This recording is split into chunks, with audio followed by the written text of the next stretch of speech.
To hear Ryan talk is always so insightful, and I think that our panel is really going to carry through some of the things that he noted. So this is crypto in real life. Where is my clicker? I'm going to ask my stage manager, because we're definitely not going to freeze on Samuel L. Jackson's face. It's supposed to be a GIF. So I have incredible panelists here, and as well as I wait for my clicker, I'm Trisha Wong, co-founder and executive director of the Crypto Research and Design Lab. And we've been publishing tons of reports over the last year. And one of our reports is called Looking Forward to 2023. And one of the big questions we asked in our report is, what does innovation look like outside of the US? And I have my magic clicker. Thank you so much. And this is the amazing gift from Samuel L. Jackson. And why did I put this? Because I don't know why it says yes, they exist in parentheses, as if like there was some suspicion. But if there was any doubt that there's tons of crypto innovation happening, we're going to erase all of that after you hear from our amazing panelists today who've come from around the world, where there is so much innovation actually happening outside the US. So in one of our Cradle reports, looking ahead to 2023, which is all open source, all free, you can download it on cradle.org. One of our reports called Looking Ahead to 2023, we noted a few things that were important for scaling and for really accelerating adoption. And one of the big questions we asked was, well, what does innovation with blockchain tech look like outside of the US, especially when we set aside the focus on regulatory and market performance obsession. And indeed, in the last Electric Capital report that was just released about, I think, last week or this week, it's that the US is losing developers. You see, gaining of developers in other parts of the world. And so definitely we are in a bear market, but bear markets are the best time to actually cut through the hype. And so the three topics that we're going to discuss today with our incredible panelists that you're going to walk away with is understanding what is the relationship between crypto and social impact? Like, what is the clear indicators that are stories from our panelists where they're actually on the ground? And what does it mean to be a builder with domain expertise? One of our hypotheses at Cradle was that we need more builders who actually understand the lived experiences in order to make the most out of the technology. And then we're also going to end on hearing about how they're kind of dealing with the challenges that they're experiencing. So before we begin, we're going to have a 1-minute video address from Oluwaseun David Odepoju from the Africa Blockchain Institute. And I was in a conversation with Oluwaseun, who couldn't make it, but it was really important that I wanted to set the tone with a video for him, because I was like, hey, Seun, what's going on in Africa? You, as the Africa Blockchain Institute, you study what's happening in crypto in all these countries all over. And I'm like, it's pretty dark in the US. We've got a lot of concerns around regulation. And he was literally like, what are you talking about? We have not stopped, we're accelerating, and things are moving faster. And we've never had access to the kind of crazy capital that the US had, so we never went through the hype. We've got real problems to solve. So here's a 1-minute intro words from Oluwaseun. If there's anything that the downturn of the crypto market has showed us in Africa, it is that of value separation, where those who have been in the ecosystem for the quick monetary gain are actually making an exit, and those who are willing to build amazing solutions for the grassroots problem solving on the blockchain technology are actually doing that now. We've seen a rise in the number of young people building grassroots solutions with the blockchain technology across different cities in Africa. The young people who are on a normal day supposed to be crypto traders are now young company CEOs, building and iterating their solutions to support the ecosystem and to create economic opportunities for themselves and for the communities that they serve. If you're interested in looking at some of these inspiring and great stories of young people in Africa building amazing things with the blockchain technology, you can find it on the website of the Africa Blockchain Institute. Go to resources and you'll be able to find the first, the second, and the third edition of the Africa Blockchain Report that showcases all these amazing stories. Thank you. So with that, we have someone amazing from Nigeria, Chi Nadi, who is from Mara. And she made this incredible video. All of our panelists are going to have a quick video to show, and they're going to tell us a bit about their product, and then we're going to go into a discussion. So I promise you're going to get an actual understanding of what each of their products and solutions do. My dream is to let our youth involve themselves into crypto. With the kind of champion and super champion programs that Mara brought to our people now realize that crypto is genuine. Thank you, Mara, for empowering us. My dream has always been to empower and inspire millions of Africans to make them see the possibilities and opportunities in the blockchain and digital space. Mara provides a platform for learning, for exposure, for education. And this is what we need in Africa. I am super excited and proud to be part of this movement. My dream has been to learn about crypto and diversify my finances. Thanks to Mara, I've been able to do that through the Mara Academy and Mara Wallet. I'm able to invest my money in cryptocurrency and have reliable transactions. I am Mara. Gee, so as the CEO and founder of Mara, can you tell us a bit about the problem that people are experiencing that you're solving for? Sure. On the continent, our population is very young, with enormous potential to transform the continent for ourselves. But we face a lot of barriers around necessary knowledge of how to use crypto and access to capital to actually execute on the dreams that we have. So we are building a digital financial infrastructure on blockchain rails and a suite of financial products to empower Africans' dreams and grant them that access to the capital, but also the knowledge to build these solutions. Our long-term vision is to enable 1 billion Africans to leverage blockchain technology to access and build their own wealth as our population is exploding on the continent. Oh, wow. Well, I remember the last time we spoke, you were in a taxi in Abuja, Nigeria, and it's so exciting to have you here in person. I have many questions to ask. I'm going to pause on my questions and move on to Carmen and Hideki and everyone. We'll do a quick intro, and then we're going to come back and ask you more about this vision of bringing 1 billion Africans to market. So, Sheila actually had a little unseen emergency. So Sheila Lira Marcelo comes from Proof of Learn. And Sheila's someone who we featured a lot in our work, but she's developed an incredible product. But in her place has come Matthew, one of their recent hires. So thank you for coming, Matthew, who runs sales. I'm going to play a video about what MetaCrafters does and then invite you to tell us a little bit about them, a little about what your company does.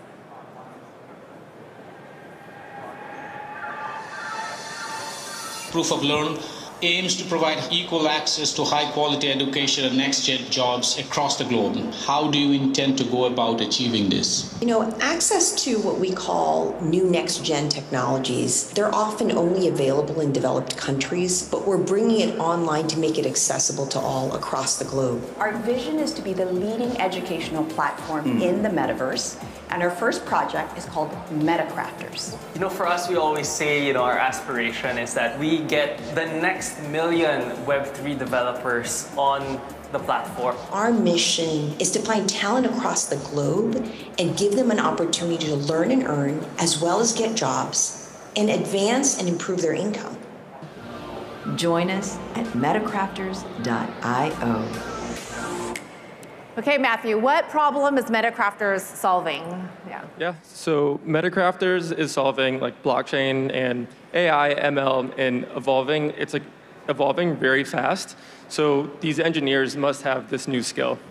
So the way we solve this problem is we bring like job-focused curriculums with like high-quality educational content and assessments. And then when you see that they have those NFTs, it's credentialed by those employers. They know what you have. So our long-term vision is to bring this to everybody. So not just one specific part of the world, but to everybody that wants to learn something like this. Amazing. Well, I think it's really clear that from one end, you've got this longer vision about a wallet and then eventually more from Mara, but you're tackling the education end. I want to now introduce Hideki Okada's work. Hideki's from TechOn. And I think I'm just going to say that the one word to describe what TechOn is and put in your mind is that they are the Pokemon for infrastructure. And I remember I was talking to Akihosa Shiozaki, who leads the Web3 movement at the parliament in Japan, and he leads the Web3 committee. And I was like, Aki-san, like, who is the most important company that is truly innovating in Japan? And immediately he said, you've got to talk to Hideki. So I don't know, we switched slides and we're going through something I hear. Okay, great. So we're going to find Hideki's slide. And what I love about what Hideki is doing is you're going to see in his video is that he invited one of their users in the Philippines, right? Yes, correct. And Metacrafters is starting in the Philippines, so you have a big user base in the Philippines. So let's start this video right away about what you all do, and then I'm going to invite you to tell us, how are you really the Pokemon of infrastructure, and why does Web3 have anything to do with it? It's on TikTok, but it's very safe to watch, okay? Okay, here it goes, TikTok. Kuha na nating picture tong tabinging poste sa likod ko. Unang-una, verify natin ang location kung tama, and then take na natin yung first photo. Sa first photo natin, kita mo, tabingi nga siya sa harapan, no? And then, yung next photo naman sa kabilang side, grabe talaga, oh, tabingi. Kailangan ng maintenance ito. And syempre, next photo, yung base natin para malaman natin kung bakit siya tabingi. And last photo, optional lang to, ang ating poll ID. Ayan. And then, click confirm, verify natin kung tama. Then, click complete. Ang gamit kong app is Tekon. Ito yung marerewardan ka sa pagkuha ng mga infrastructures like yung poste at saka mga manhole. Gaya nga na sabi ni Tech Hub Enthusiast PH, parang freelance sa surveyor lang. Basically, ang app na to is ginawa as community initiative para sa maintenance ng ating mga infrastructures katulad ng tabinging poste na sa likod at syempre sa ikagaganda rin ng future infrastructures natin dito sa Pilipinas at sa buong mundo. Sinamahan ko na rin kunan yung mga manuals dito sa area para matapos na rin tayo sa mga tasks natin today. Ito na yung day 6 ng ating Tekon 7-Day Challenge. Ano kaya mabibili natin bukas sa day 7?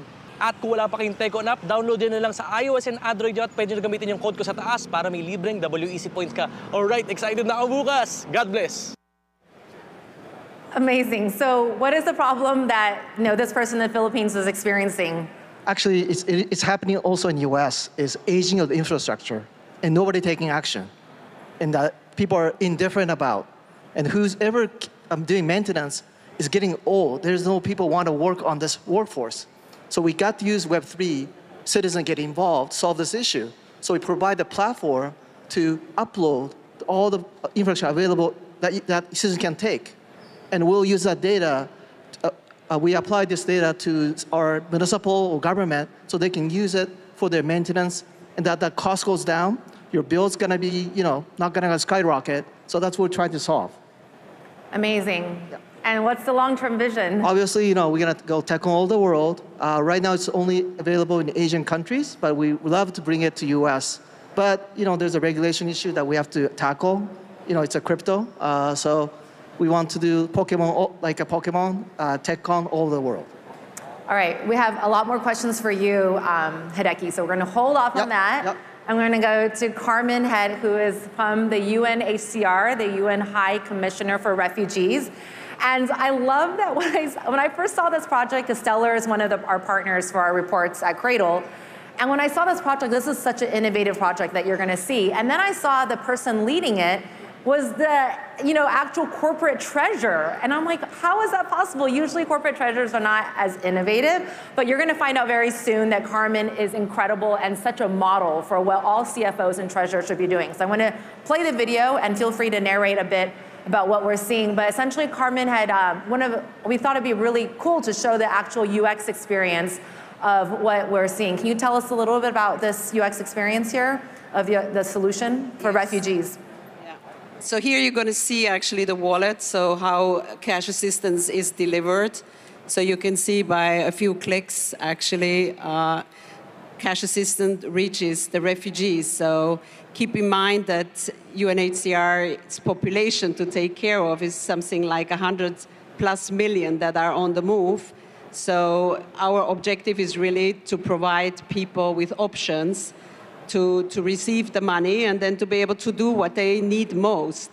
So our solution is based on Stellar blockchain network to deliver a USDC, in this case here to Ukraine, and it's encashed through MoneyGram, and with the various options in US dollars, in euros, or in local currency, in hryvnia, or for those who actually have a bank account that they can transfer it direct to the bank account.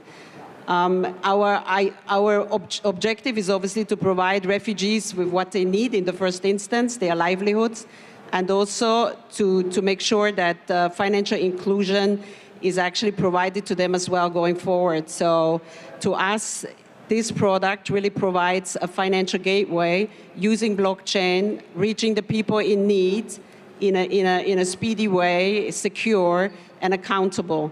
So our long-term vision is really to make sure that anytime, anywhere, on any device, our refugees can really receive their money, and it's real time, and also be prepared for any emergencies. So we don't want to every time figure out how this works. Now, my plea today to any of you here is we are also fundraising with minting an NFT. So here's the code. So if you want to get engaged directly to provide money to the refugees, then that's welcome. Thank you. You mean if we scan this QR code right now, you get an NFT and after you donate some money? Yeah. Okay, cool.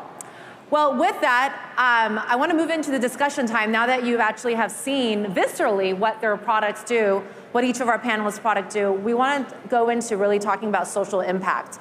And I would love for each of our panelists to talk about, what kind of actual impact is your product making? I want to start off with you, Chi.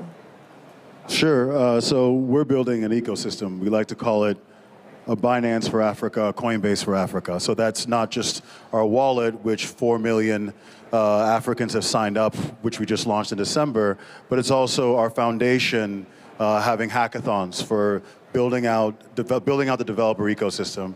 We did a hackathon last year. There were 200 submissions. It was for last mile payments for Maasai families. Maasai families that get their conservation payments, but a lot of times it doesn't actually get to the family. It goes to the leader in the community. I worked on a similar project in Nigeria, in the last decade. So we had about 200 plus submissions from kids all over Nigeria and Kenya for projects that solved the problem and even went further than that. And the top 8 won the hackathon. Were asked to come to be part of the hackathon, and out of those 200 submissions, 5 of them are actual companies that are in Antler right now, in an accelerator, young CEOs building solutions on blockchain to solve for their own community. That's a really good percentage, 5 out of 200 from a hackathon, not even an accelerator. That's incredible. We were able to award them prizes. They're able to go to the Masai Mara, pilot test their solution with the families that are there themselves. And now they're actually, if you think about it, Nigeria, which is our main country, 70% of the population is under the age of 30. So, and the average age is 18. So you have a bulge of 20-year-olds. And so you have a lot of kids who want to build businesses, want to solve problems. And so we not only expose the mass society to digital assets, but also build the pathway for African digital assets to enter our crypto ecosystem, solving real problems and providing real utility for people. I think it's really cool that as a wallet, you're investing directly into education through hackathons. And so with that, I think it'd be cool to hear from Matthew about what is the social impact of MetaCrafters, because yours directly is about education. No, exactly. I was going to say that's a perfect lead, because we've actually partnered up with 15 different universities in the Philippines and India to help them through their process to learn Web3, blockchain, and while they're actually getting credits to be in school and to graduate, by taking these courses, they're actually getting credits as well. So what we've done to add on to it, we've partnered up with companies in these regions. So once these students actually graduate, they can go on and find an opportunity within that space. But we all understand that we all have bills to pay, and it gets a little tough. So we have an earn model while you learn. So while you're learning and taking these courses, you can actually make some money on the side, and you actually get paid, get the NFT as a credential, and then once you graduate, you can also land a job in that sense as well. So with MetaCrafters, you earn money by taking courses. It's a proof to learn model. And then with Hideki, I think that's a perfect segue for you to tell us, what do people earn by taking photos of manholes? Yes, so it's fixed to earn, we call it, but it is actually play to earn web app. And we provide the additional resources to the countries like Philippines, Indonesia by doing that.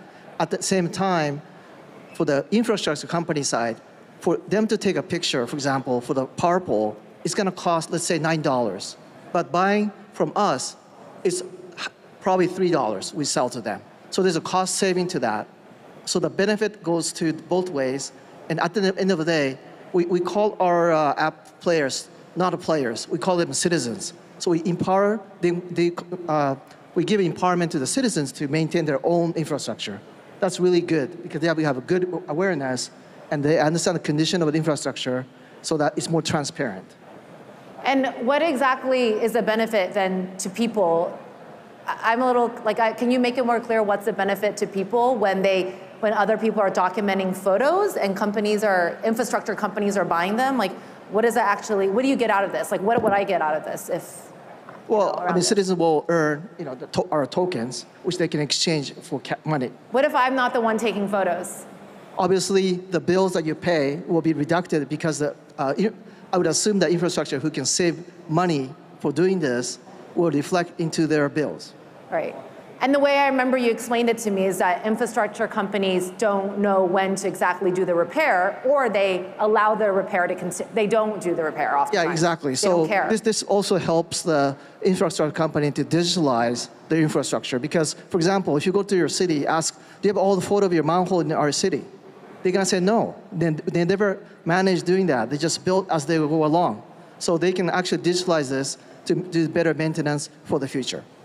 Yeah, I think this is one of the funnest examples I've seen of Web3 innovation outside of the US is to think that you can actually empower citizens to become documenters of infrastructure and then reward them with the token that they could potentially then cash out later in the off-ramp in their local currency. And everyone benefits, right? It's like, even if you're not playing the game of documenting, someone is actually benefiting because your water bill is going down because they're making the repairs sooner. Thank you so much for that, Hideki. So Carmen, what kind of social impact are you all seeing with being able to distribute cash? Because one of the biggest problems historically with refugees is this debate between, do you distribute goods or do you distribute, instead of giving someone books, but you're giving them cash and empowering the family or the person, the receiver, to make a decision of what to do with the money? So what are you seeing in terms of impact since you've launched this? Yes, so that's exactly what we want to do. Why not cash, we call it. That means every time we have a crisis, we would want to respond with cash assistance for basic needs. So the people can survive, people can have food, people have water, but also going a little bit further to have the financial inclusion, economic inclusion, and also the fact that the wallet, once you have a digital wallet, is portable, so you go across borders with your digital wallet. And we were just talking about how you incentivize basically people, also in the programs of the colleagues here, so they actually have a wallet where they actually can receive all of this, not just our aid, but also contributions from anybody else. So if you like, incentives or even remittances. So it's a very powerful instrument, the wallet, and also to engage in digital literacy for people really to have that tool and not to lose their money, because if we give them money as we know it in fiat, then they risk to lose it. So it's very powerful, and digital ID obviously comes with it as they go across the borders. So they really establish a traceability for themselves and to go about their lives as they need to do, like any of us. And I think we're going to be seeing more humanitarian crises with refugees, with climate change, and more. So I think this is a really important solution to bring to scale. Well, I'm curious then, in terms of one of the reasons why I think you all have been able to make such really high social impact is that you're all actual domain experts in what you do. I think a lot of the discussion in the U.S. has been well, why isn't crypto scaling faster? And a lot of it is, I think, it's because early builders or the space it's perceived that Web3 or crypto is for someone who is male or oftentimes from the West, and often it's a very homogenous group, when you look around and go to conferences. And what I love seeing about, the room today and also with all of you all is that you really you don't represent any of that. You represent people with lived experiences on the ground, solving problems, understanding the cultural nuances of what you're solving for. So Chi, I remember when we were on the phone and we were in Buha, I was like, why'd you start Mara? And one of the reasons you were like, well, I really wanted to find a way for my cousin who was trying to make a chicken farm and all he needed was $5,000. So can you tell me a bit about your vision and just how your experience on the ground, being Nigerian, living also globally, how it, inspired you to make this? Like what your own expertise and lived experience, how that contributed to this? Yeah, I mean, I've been in this space for a while. I've been into crypto for a while, deep into last decade. And I remember I was living in Nigeria in the rural Port Harcourt, which is where my family's historically from. I would split my time between there and LA. I'd come to LA and I'd go to, with friends to a Tether launch party. And I remember one of the folks at Tether telling me, this technology will really find its utility when it goes to where you just came from, because I literally had just got out and off the plane from Port Harcourt. And so as you watched Bitcoin and smart contracts develop, you start realizing you can move capital across borders easily. You go back home to Nigeria, and you just start seeing all the gaps. Even something as simple as, like my cousins, for example, agriculture is the main source of income for most people. Like, I know many of us are young and investing and buying digital assets. Young people are accumulating capital and investing in chicken farms. Why? Because $5,000 can turn into $15,000 in a year, Is that real, that stat? Oh, yeah. Nigeria? Yeah, the cycle for, if you really want to get into it. I think that's a better return than, a lot of crypto here. So that's the thing. You start to realize it. And then my cousin had a great idea, because a lot of people do agriculture, they do chicken farms, they do cocoa, lots of different things. And he was like, yeah, I want to build a restaurant around it and everything. And so through the whole journey of the last decade, really working on the continent, we built a dApp where using smart contracts to track work on oil spills. We hired a bunch of young militants who were bombing the pipelines in their community and terrorizing the community. And we taught them how to, clean up the environment, and then and track their work by taking pictures of it, similar to what Mr. Okada was speaking of. And even having young female farmers come by, take pictures. They think they're just interacting with a Telegram chat, but they have no idea that their data is being, as part of a smart contract, confirming the work that's taking place on ground. We wrote a computer vision algorithm to analyze the area to show that work had moved forward.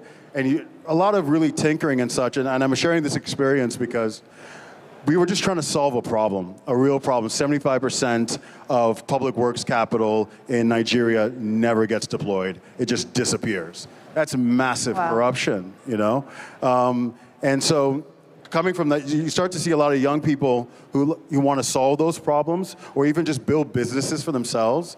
You start to realize that they don't have access to capital. They might not have access to the knowledge. And you start to realize that the infrastructure needs to be built in order for them to build solutions, to capitalize their solutions. And these are solutions for themselves, meaning for their communities, whether it's tokenizing real estate. Like, I know for a lot of folks that sounds like, well, why would you do that on the continent? Well, because we have an exploding youth population and total lack of housing, and none of the document records are even digitized yet. So we can leapfrog into this new era. A lot of the friction that these young folks, I say young folks because I'm no longer in my mid-20s, these young folks are solving, a lot of that friction they're solving for, blockchain technology, smart contracts help solve that. And so that's something that, as I've always been passionate about, that there is a bit of a mismatch with the folks who are building and where the problems actually lie. And hopefully going forward into this decade, as more and more people become educated, start building solutions, start capitalizing their projects, releasing tokens on our exchange and the like, you start to see real utility and real problems actually being solved with smart contracts. And that's what we've set out to do, to solve real problems and build the infrastructure of our society on the continent. Yeah, what I like about what you're talking about is there's much more nuance to scale, where it's not like the scale of AOL and Facebook from day one, because if the technology itself is by nature distributed and decentralized and it's a platform, a true platform, we should technically see innovation in greater places and more ability for hyper-local innovation that's customizable using the technology, the layer ones and the protocols that have been built. So I love your point about that, is that we don't need, it's like what you're doing is deep scale, not this broad scale of like, just throw it out there, right? And I think that's part of the problem that we face in our industry is that, I was just realizing this a couple of weeks ago, like if you think about it, Bitcoin, blockchains involve a lot of computing power, right? So you have to have electricity. But then the purpose of the technology is to disintermediate, faulty intermediaries, right?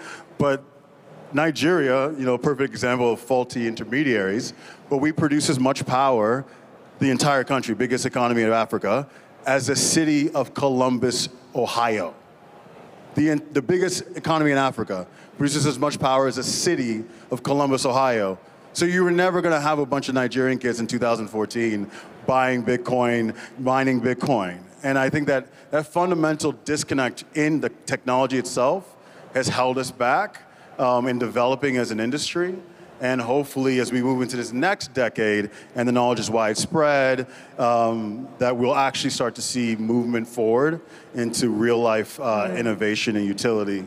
I love that point about infrastructure because, I think a lot of times Bitcoin or crypto purists will say, well, it's decentralized, so and it's accessible. Anyone can set up a node. Anyone can become a validator. But it's like, no. If you actually look about in real life conditions, there's been systematic inequalities built into the physical infrastructure and into the social infrastructure that have prevented crypto and Web3 and Bitcoin, all of this stuff, to be truly actually democratic from day one. And so there's been that buildup.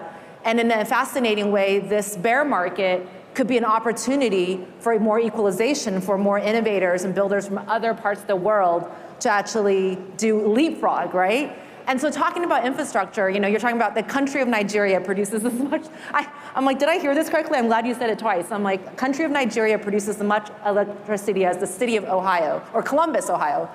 Then when we're talking about infrastructure, did I get that right? Chi is like, that's right. Okay. That's like, so Hideki, you're actually solving infrastructural problems. And can you please tell everyone what you're doing actually outside of running TechCon? Because actually this is key to you being an actual domain expert, that your job has nothing to do with Web3, first and foremost. So first of all, the founder of TechCon was also founder of Fracta that used AI to predict the water pipe condition, drinking water pipe condition underneath the ground without digging. But our customer were governments or municipals.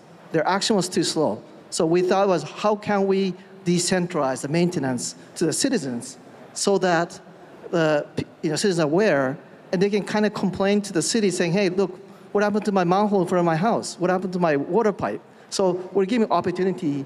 So even Nigeria, when government builds out the infrastructure correctly, they can use TechCon to do the maintenance, and then they can actually lower the cost so that it's benefit for win-win situation for both sides.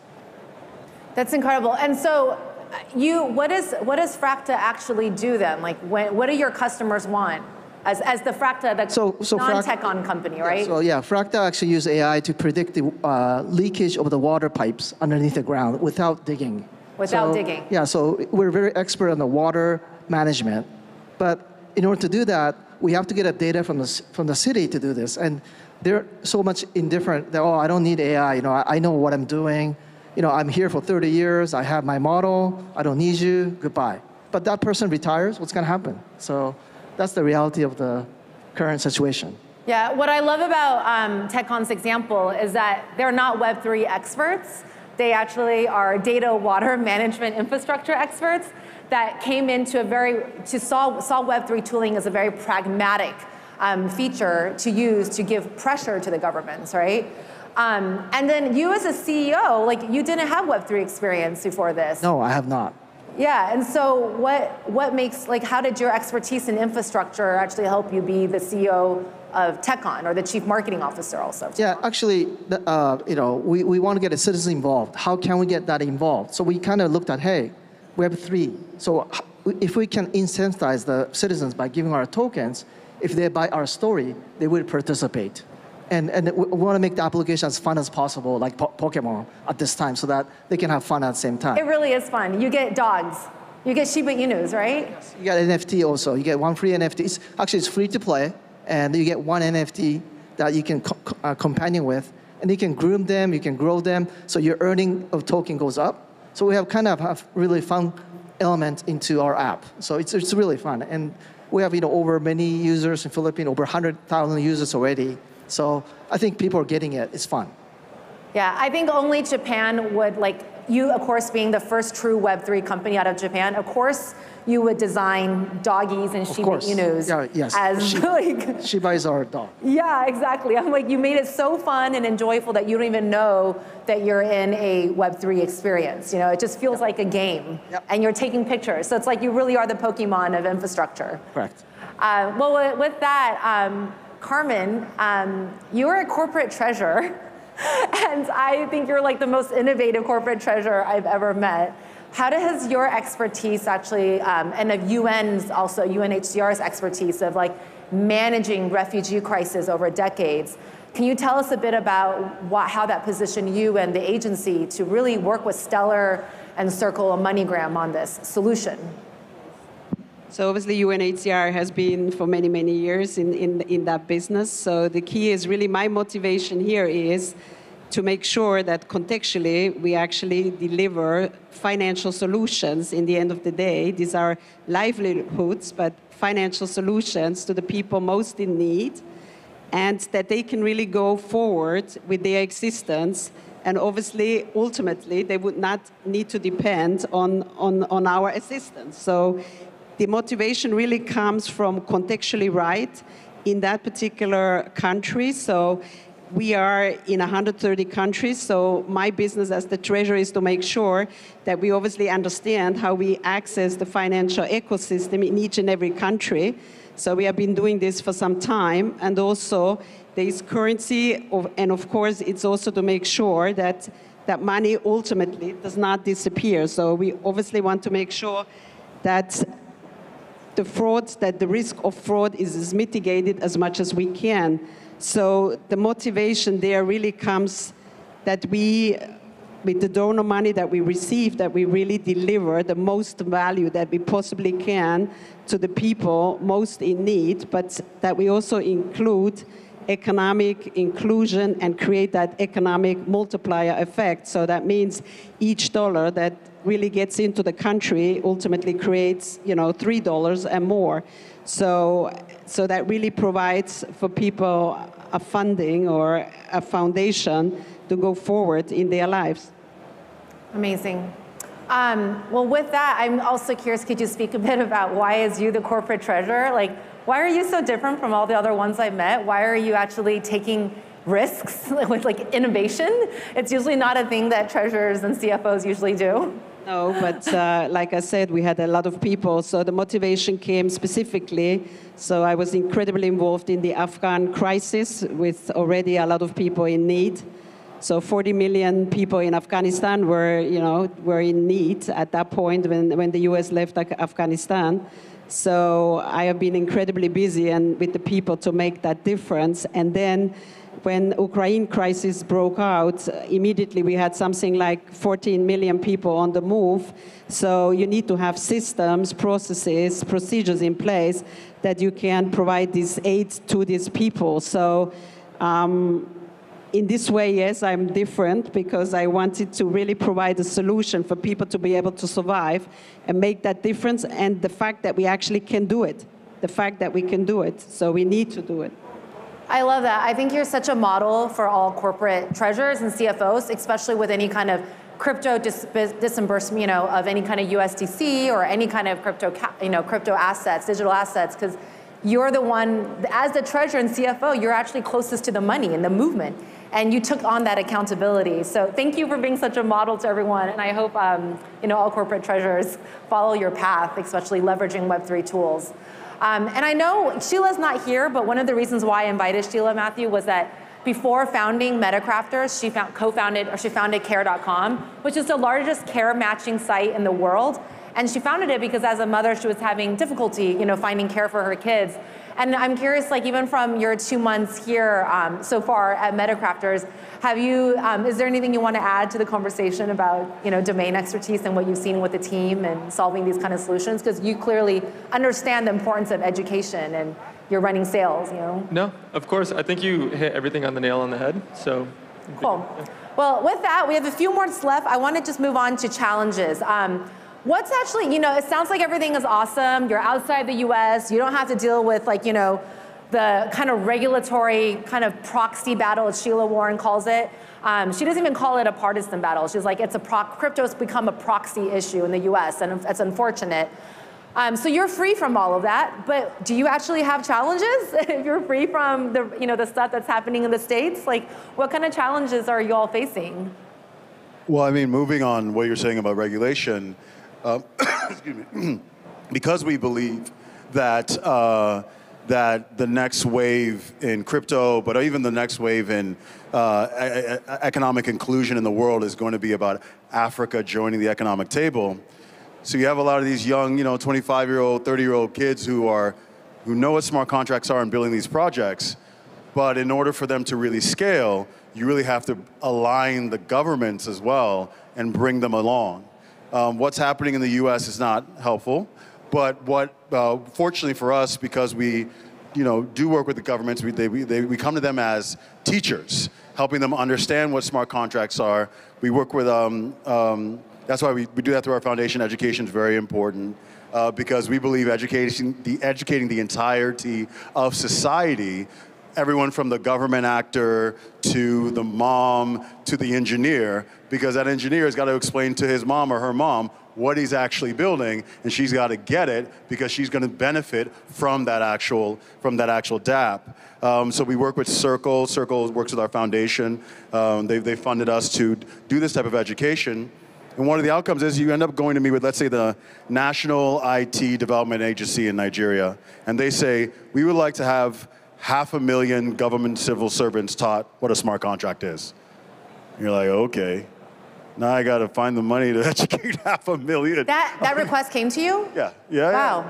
Yeah. And then you got that. So because we know that the Nigerian government wants that, then you speak to the African Development Bank or the African Union, and then they say, okay, we'd like to also be educated. And then you speak to the Rwandan government, and then you start to realize that the entirety of society wants to have the knowledge so that these tools can actually be applied. So that's one of the challenges that we face is kind of bringing everybody along, creating that base layer of knowledge so that the innovation can take hold and actually start solving problems in society. Great, thank you. We have a quick 2 minutes left, so I wanted to just make sure everyone else has a quick thing. What's been the main challenge on your end, too? Is it anything like what she has experienced? I can maybe come in, yes. Education, I think everyone needs to have much more access, how blockchain works, how the wallets work, and on all sides. So in organizations and also the people who actually receive these digital currencies. And the regulation still matters. So in a way, we are lucky in some ways that we have a bit of advance in Europe in itself. So I think that's a good thing. So UNHCR is headquartered in Switzerland, so we also have actually a regulation which is favorable.